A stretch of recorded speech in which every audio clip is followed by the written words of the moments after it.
Voilà, je suis très content d'avoir trouvé cette vidéo sur un groupe Facebook norvégien et sur laquelle on voit particulièrement bien le sujet de ma conférence, à savoir Svartholmen, qui est ce rocher-là. Là, on a l'impression que c'est deux rochers parce qu'il y a une bande de mer entre les deux, là, mais je pense que c'est marée haute. Il y a des marnages de 1,50 m et probablement quand c'est marée basse, les deux rochers sont reliés et il s'agit d'un seul et même rocher, Svartholmen. À ne pas confondre avec Nordholmen qui est là, qui lui est vraiment un rocher séparé, ou Raunholmen qui est là, ou Storholmen, Joringen, l'île sur laquelle se trouve ce phare, c'est Slåtterøy. J'ai appris pour l'occasion l'existence d'un organisme norvégien, Kartverket, qui s'occupe entre autres de nommer les rochers. Et ce rocher, même s'il est probable qu'on l'appelait comme ça depuis longtemps, il a été officiellement nommé Svartholmen en 1991. Tous ces petits rochers, ils ont tous des particularités. Svartholmen, on peut traduire ça par l'île noire, et on voit qu'elle est effectivement un peu plus noire que les autres îles. Nordholmen, c'est censé être l'île qui est la plus au nord. En fait, c'est pas tout à fait vrai, parce qu'il y a Joringen qui est là, qui est un petit peu plus au nord dans ce groupe d'îles. Mais en tout cas, elle a un petit dépôt de vase à un endroit.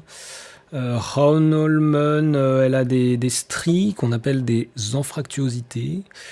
Et Storholmen, elle est particulièrement grande, on va dire, comme le dit son nom. Il y a plusieurs façons de désigner les îles. Quand c'est une grosse île plutôt habitée, comme celle où est le phare, on va appeler ça une E. Quand c'est un peu plus petit, un îlot, une petite île, on va dire Holm.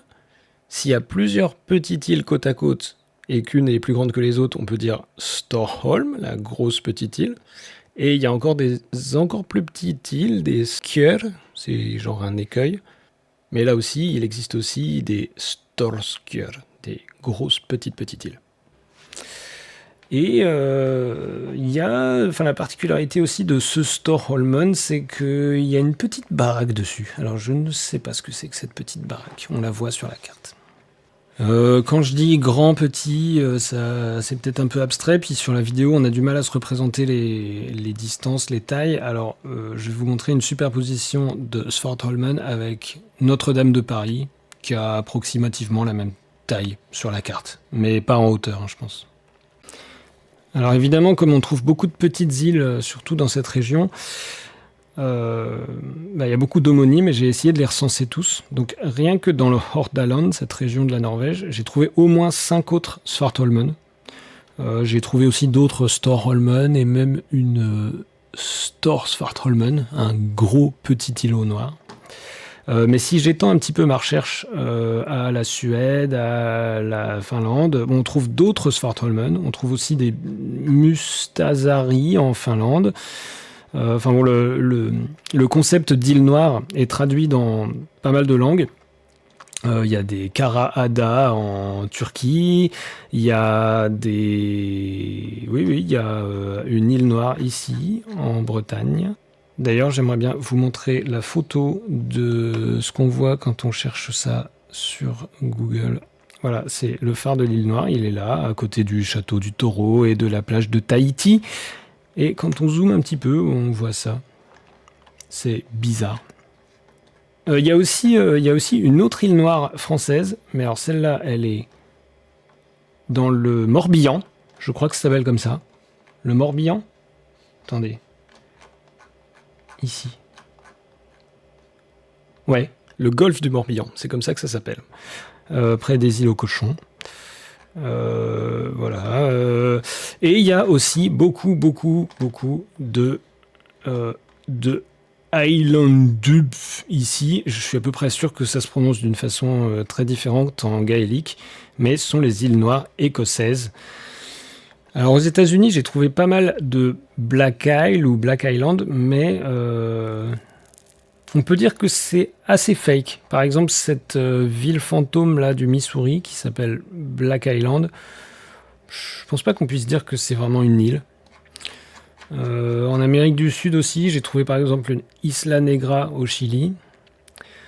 Mais si on zoome un peu, on voit bien que c'est juste un petit village côtier et c'est un poète chilien, Pablo Neruda, qui a décidé d'appeler son lieu de résidence comme ça.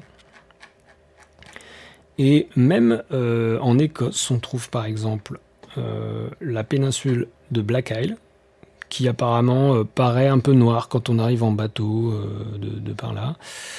Il y a aussi la gare de Black Island Platform.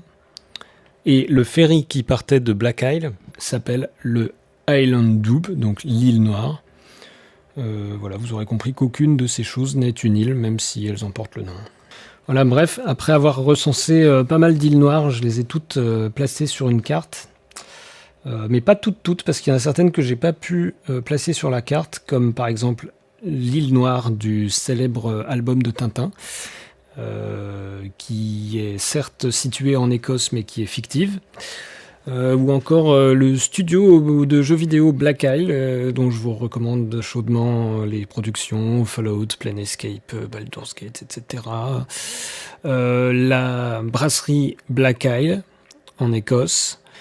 Le film allemand de 2021 Schwarze Insel, ou l'autre film qui est en fait un épisode de Doctor Who, The Nightmare of Black Island, ou encore la chanson Black Island de Cuba featuring Shara Nelson.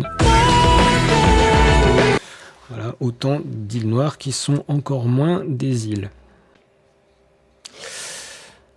Et alors, à force de faire ces recherches, j'en suis venu aussi à me demander pourquoi est-ce que toutes ces îles sont nommées îles noires.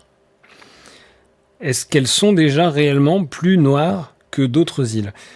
Et en comparant des photos comme j'ai tendance à dire que oui, elles sont un petit peu plus noires. Mais alors pourquoi ? Il y a visiblement des choses qui les rendent noires, mais que sont-ce ? Qu'est-ce qui font qu'elles sont noires ? Et là, j'entre dans un territoire peu étudié. Il y a plusieurs hypothèses que j'ai trouvées. Il y a une première hypothèse plus minérale, c'est-à-dire que les rochers qui sont sur ces îles, qui pourraient être basalte, schiste, gabbro, granit, gneiss, pour certains des rochers issus d'anciennes activités volcaniques, pourraient être particulièrement foncés ou pourraient noircir au contact de sel ou d'algues. Il y a d'autres hypothèses liées aux langues des pays dans lesquels on trouve ces îles. Il y a des langues qui ont plutôt tendance à désigner les lieux par leur forme ou leur couleur, alors que d'autres langues vont plutôt avoir tendance à leur donner des noms propres. Mais je vais aussi vous livrer ma propre hypothèse, qui vaut ce qu'elle vaut, mais voilà, je vous la livre sans certitude. C'est que quand on regarde les agglomérats d'îles noires, on peut constater certains points communs. Déjà le fait qu'elles sont surtout sur des endroits où il y a des falaises et qu'elles sont presque toujours sur les côtes ouest des pays et pas les côtes est. Et je me dis que simplement à l'heure où elles sont les plus observées, le soleil venant de l'est pourrait tout simplement projeter une ombre portée des falaises sur les îles en question et les faisant ainsi paraître plus foncées. Je laisse à qui de droit le soin de vérifier cette hypothèse et je vous laisse sur cette petite découverte, peut-être découverte scientifique.